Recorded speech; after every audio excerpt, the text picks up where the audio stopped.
우리 살다 보면 정말 억울하고 분한 일을 겪을 때가 있잖아요. 그쵸? 그럴 때 막 속에서 부글부글 끓어오르는 이 분노, 이 원망, 이거 어떻게 다뤄야 할까요? 오늘은 한 남자의 비극적인 이야기를 통해서 이 강력한 감정의 본질과 그 위험성을 한번 깊이 파고들어 보려고 합니다. 바로 압살롬의 이야기입니다. 자, 바로 이 질문에서 한번 시작해 볼게요. 분노와 원망이 치밀어 오를 때 우리는 과연 어떤 선택을 해야 할까요? 수천 년 전 압살롬의 이야기가 그냥 옛날 이야기 같으신가요? 절대 아닙니다.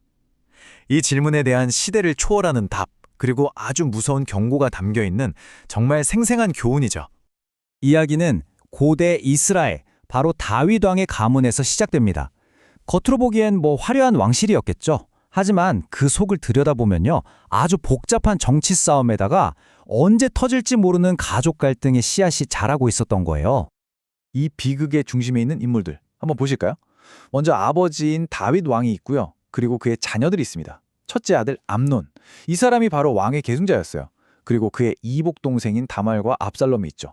근데 여기서 좀 흥미로운 게 뭐냐면 압살롬의 어머니가 이웃나라 공주 출신이라는 거예요. 그러니까 혈통으로만 보면 더 고귀한데 서열은 셋째였던 거죠. 이게 모르니하겠어요. 압살롬한테 암논은 그냥 형이 아니라 정치적인 라이벌이기도 했다는 겁니다. 그런데 어느 날 정말 끔찍한 일이 벌어집니다. 이 가족을 그냥 송두리째 무너뜨리는 사건이었죠. 첫째 아들 암논이 자기 이복 여동생 다말을 성폭행한 겁니다. 이건 정말 용서받을 수 없는 폭력이었고 압살롬의 마음속에 지워지지 않을 분노의 불씨를 남기게 되죠. 자, 이 끔찍한 사건 이후에 모든 건 이제 아버지 다윗 왕의 손에 달리게 됐습니다. 그가 어떤 결정을 내리느냐에 따라서 이 비극이 어떻게 흘러갈지가 결정되는 정말 중요한 순간이었어요. 기록을 보면 이렇습니다. 다윗 왕이 이 소식을 듣고 엄청나게 화를 냈다고 해요. 아들이 그런 끔찍한 죄를 저질렀으니 아버지가 화내는 건 너무나 당연한 반응이겠죠. 그런데요, 그게 다였습니다. 네, 그게 전부였어요. 왕이자 아버지는 그냥 화만 냈을 뿐 가해자인 아들한테는 아무런 벌도 내리지 않았고 피해자인 딸한테는 그 어떤 위로도 해주지 않았습니다. 이 침묵, 이건 그냥 아무것도 안 한 게 아니에요. 가장 믿었던 사람한테 당한 두 번째 배신이었고 정의가 완전히 무너져 내리는 순간이었습니다. 이렇게 공적인 정의가 사라져버리니까 압살롬은 결심을 합니다. 왕이 내 아버지가 정의를 세우지 않는다면 내가 직접 하겠다. 이렇게요. 그리고 그는 형 암논을 향한 복수를 아주 치밀하게 계획하기 시작합니다. 그리고 2년이라는 시간이 흘러요. 마침내 압살롬은 복수에 성공하죠. 형 암논을 죽이고 멀리 도망을 칩니다. 바로 이 순간 그는 피해자의 오빠에서 한순간에 살인자가 되어버린 겁니다. 하지만 복수가 끝났다고 평화가 찾아왔을까요? 아니요. 오히려 그 복수는 압살롬을 훨씬 더 어둡고 더 파괴적인 길로 끌고 들어갔습니다. 이 문장에 압살롬이 어떻게 변해갔는지를 정말 잘 보여주는 것 같아요. 괴물을 죽이려다가 스스로 더 거대한 괴물이 되어버렸다. 한 번의 폭력이 결국 또 다른 폭력을 낳은 거죠. 자, 이 흐름을 한번 보세요. 3년 뒤에 다윗이 압살롬을 망명제에서 다시 불러들여요. 그런데 아들 얼굴을 보려고 하질 않아요. 이게 뭐예요? 용서는 해줬는데 완전한 용서가 아닌 거죠. 그냥 반쪽짜리 속이 텅 빈 용서였던 겁니다. 이런 어정쩡한 태도가 압살롬의 분노를 더 키웠습니다. 이제 그의 원망의 화살은 죽은 형을 넘어서 아버지 다윗을 향하게 된 거죠. 그리고 무려 4년 동안 그는 아주 치밀하게 반역을 준비합니다. 복수가 이렇게 무섭습니다. 처음에는 여동생을 위한 어떤 의로운 분노에서 시작됐을지도 몰라요. 하지만 그게 개인적인 살인으로 이어지고 결국엔 나라 전체를 뒤흔드는 반역으로까지 번져나간 겁니다. 한 사람의 원망이 어떻게 공동체 전체를 파멸로 끌고 갈 수 있는지 보여주는 정말 비극적인 과정이죠. 결국 압살롬이 선택한 이 복수의 길은 당연하게도 파멸로 끝날 수밖에 없었습니다. 그리고 이 오래된 이야기가 오늘을 사는 우리에게 정말 놀라울 정도로 중요한 교훈을 던져줍니다. 압살롬의 최후는 정말 비극적이었어요.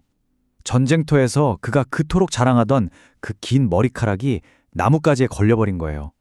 그렇게 오도 가도 못하는 사이에 적의 창에 찔려서 죽게 됩니다. 참, 그의 그 끈질겼던 복수극이 얼마나 허무하고 자기 파괴적인 것이었는지를 너무나 상징적으로 보여주는 마지막 장면이죠. 자, 여기서 잠시 한번 멈춰서 생각해 볼까요? 이렇게 점점 더 커져가는 복수의 고리, 왠지 낯설지가 않지 않으세요? 사실 이 수천 년 전 이야기는요, 바로 지금 우리 주변에서 모습만 조금씩 바꾼 채 매일같이 일어나고 있습니다. 이 예시들을 한번 보세요. 도로에서 사소한 시비가 붙었다가 막 주먹 다짐까지 가는 경우들 있잖아요. 가족끼리 상처 주는 말 한마디 주고받았다가 평생 안 보는 원수가 되기도 하고요.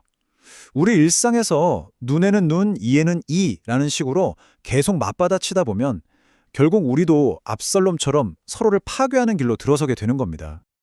그렇다면 압살롬의 길 말고 다른 선택지는 없는 걸까요?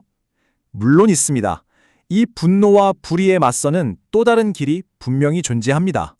악한 자를 대적하지 말라. 누구든지 내 오른편 뺨을 치거든 왼편도 돌려대라. 와, 이건 정말 복수하려는 인간의 본능에 정면으로 맞서는 굉장히 급진적인 대안 전략을 제시하는 거죠.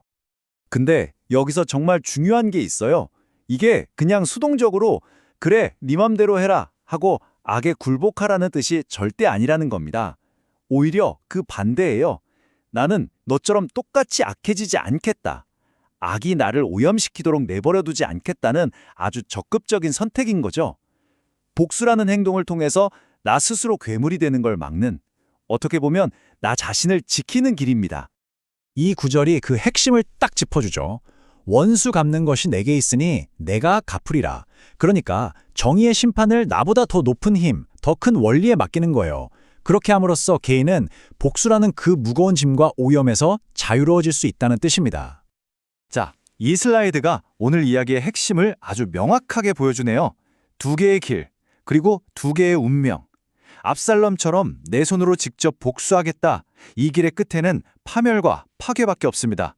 반면에 정의를 더 높은 원리에 맡기는 길은요, 내면의 평화와 나의 온전함을 지키는 결과로 이어지게 되죠. 이게 바로 복수가 가진 가장 무서운 함정인 것 같아요. 복수를 하려면요, 내가 먼저 그 사람이 휘둘렀던 그 칼을 똑같이 들어야만 해요. 결국 내가 그토록 싸우려고 했던 그 어둠을 내 안으로 끌어들여야만 한다는 거죠. 이제 마지막 질문을 여러분께 던지면서 마무리하려고 합니다. 억울하고 부당한 일을 당했을 때 여러분은 어떤 길을 선택하시겠습니까? 압살롬의 길을 가시겠습니까? 아니면 그와는 다른 길을 선택하시겠습니까? 이 선택이 여러분의 평화와 또 여러분의 운명을 결정하게 될 겁니다.